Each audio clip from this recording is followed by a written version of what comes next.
The disposition of number 72-1570, Donnelly against DeChristoforo, will be announced by Mr. Justice Rehnquist. This case becomes before us on a writ of certiorari to the Court of Appeals for the First Circuit. Respondent Donnelly was tried in Massachusetts State Court for first-degree murder. During the course of his trial, one of Donnelly's co-defendants elected to plead guilty to a lesser charge, and the trial judge advised the jury that he had pleaded guilty. Respondent's trial then continued. In the closing argument, the prosecutor made a statement which respondent has contended denied him due process of law. The prosecutor said, they, meaning respondent and his counsel, said that they hope you find him not guilty. I quite frankly think that they hope you find him guilty of something a little less than first-degree murder.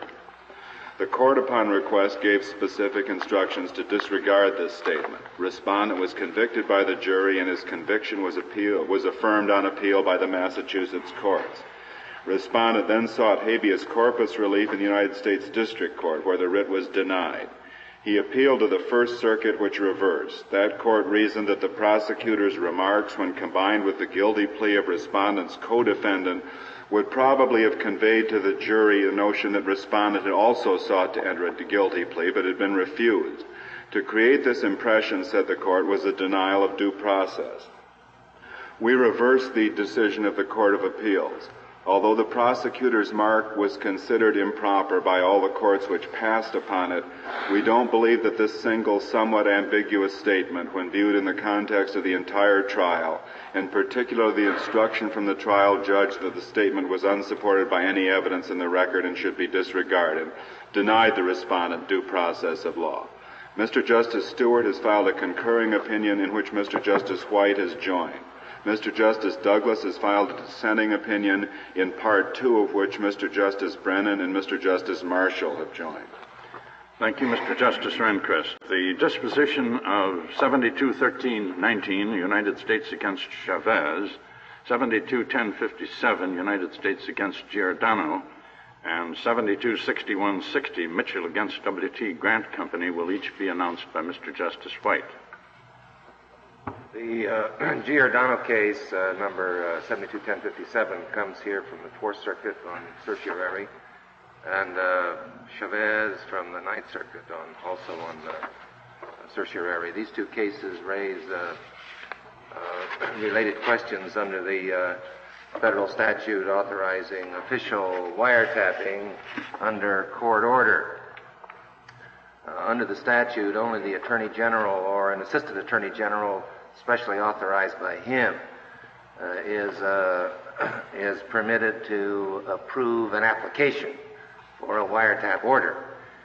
In the Giordano case, the Attorney General had authorized his executive assistant to approve wiretap applications in the name of the Attorney General when that officer was absent from the city. The question is whether that procedure comports with the Act, and if it does not, whether the evidence obtained from a wiretap under an order that was so authorized is admissible or inadmissible. We hold that an application approved in that manner does not comply with the Act, and that evidence obtained from a wiretap under such an order, where the application has been so approved, is inadmissible in evidence. The Court of Appeals had arrived at the same conclusion, and so we affirm the Court of Appeals. Mr. Justice Douglas has filed a concurring opinion in which Mr. Justice Brennan, Mr. Justice Stewart, and Mr. Justice Marshall has joined. Mr. Justice Powell has filed an opinion dissenting from Part 4 of the opinion. He is joined by the Chief Justice, Mr. Justice Blackmun, Mr. Justice Rehnquist. Otherwise, he concurs in the opinion. In the Chavez case, the Attorney General himself approved the application, but the application mistakenly identified the officer who actually had approved the application. This procedure also did not comply with the Act, but in this case, we think that the evidence obtained from a wiretap under such an order is admissible in evidence. Here, different from the Giordano case, the officer actually required by the Act to approve the application actually did approve the application. And the mistaken identification was not the kind of a default which we think, under the terms of the Act, requires the exclusion of the evidence. The Court of Appeals for the Ninth Circuit had arrived at the opposite conclusion in this respect, and so we reverse their judgment. There's another aspect of the judgment in which we agree with the Court of Appeals of the Ninth Circuit.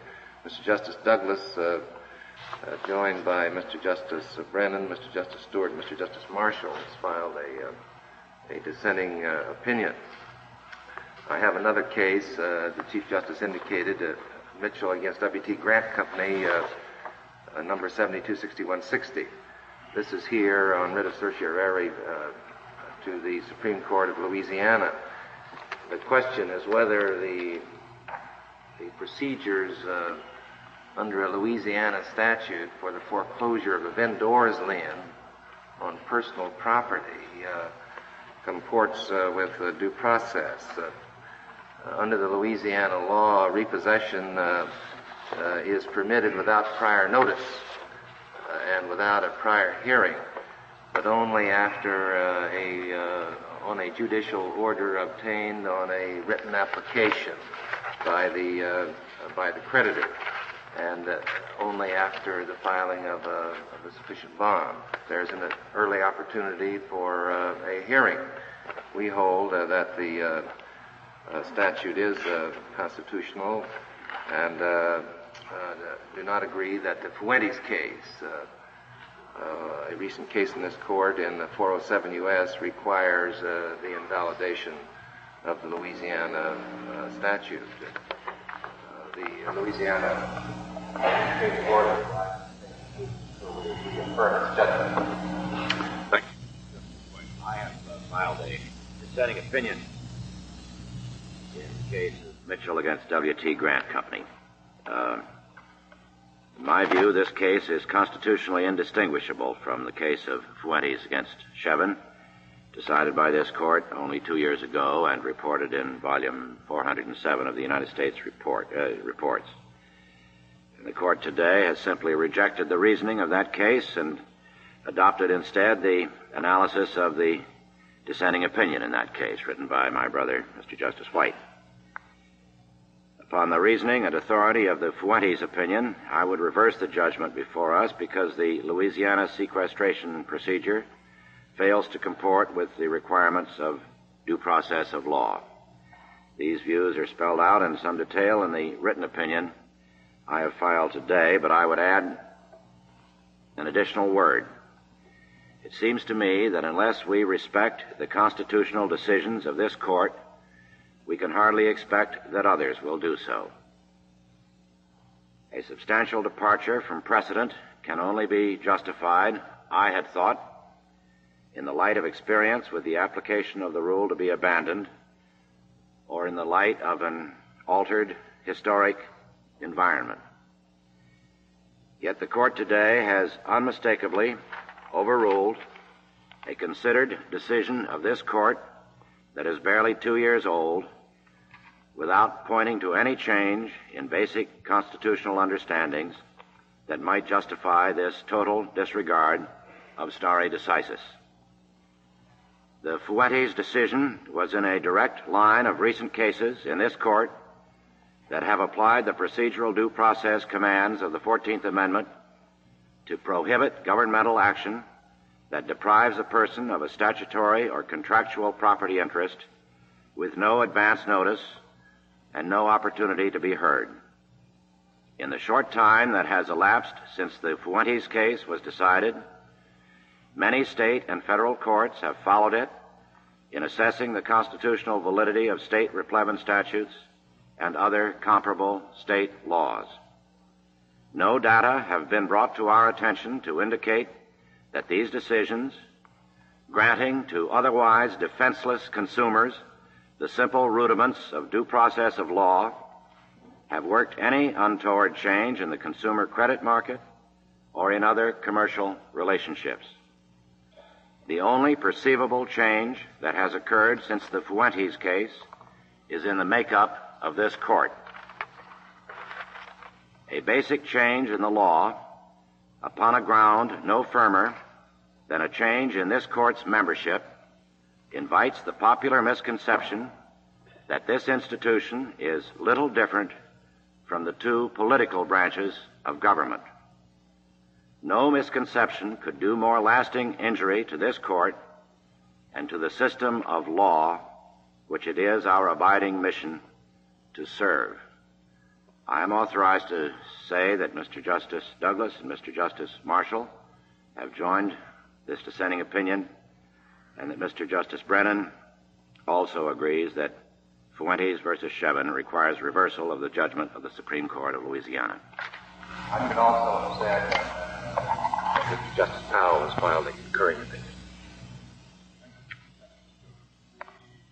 And opinion of the court in 73-641, Snow against the Commissioner of Internal Revenue, to be announced by Mr. Justice Douglas. This case is here on certiorari to the Court of Appeals for the Sixth Circuit. Snow, the petitioner, was a limited partner in a partnership formed for purpose of inventing and hopefully marketing various products. In 1966, taxable year 1966, he suffered a loss. At that time, the partner who was the inventor was working on an incinerator. He finally got his patent in 1970 and has been selling it since that time, but in 1966 it was still off in the future. And it was the fact that this was not a deduction in a business then, selling incinerators then being undertaken and underway, that the tax court sustained the commissioner in disallowing the deduction, and the Court of Appeals affirmed. We reversed the Court of Appeals, the history of Section 174A1, which allows experimental expenditures which are paid or incurred during the taxable year in connection with the trade or business, was put in by Congress in 1954, precisely, we think, to aid the new oncoming, struggling pioneers who had not yet produced their business but were on their way to that end.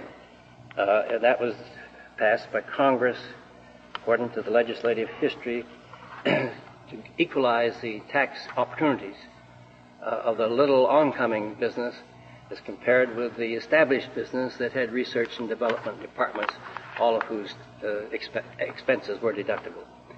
These views are elaborated in an opinion filed with the clerk. Mr. Justice Stewart took no part in its consideration or decision. Thank you, Mr. Justice Douglas. I have the disposition of number 73-187, Kewanee Oil Company against Bicron Corporation, to announce. We granted the writ of certiorari in this case to resolve a conflict in the circuits on whether state trade secret protection is preempted by operation of the federal patent law. We conclude that until Congress takes affirmative action to the contrary, the states should be free to grant protection to trade secrets, and accordingly the judgment of the Court of Appeals of the Sixth Circuit is reversed, and the case is remanded to the Court of Appeals with directions to reinstate the judgment of the District Court. Mr. Justice Marshall has filed an opinion concurring in the result. Mr. Justice Douglas, with whom Mr. Justice Brennan joined, filed a dissenting opinion. Mr. Justice Powell took no part in the decision of the case.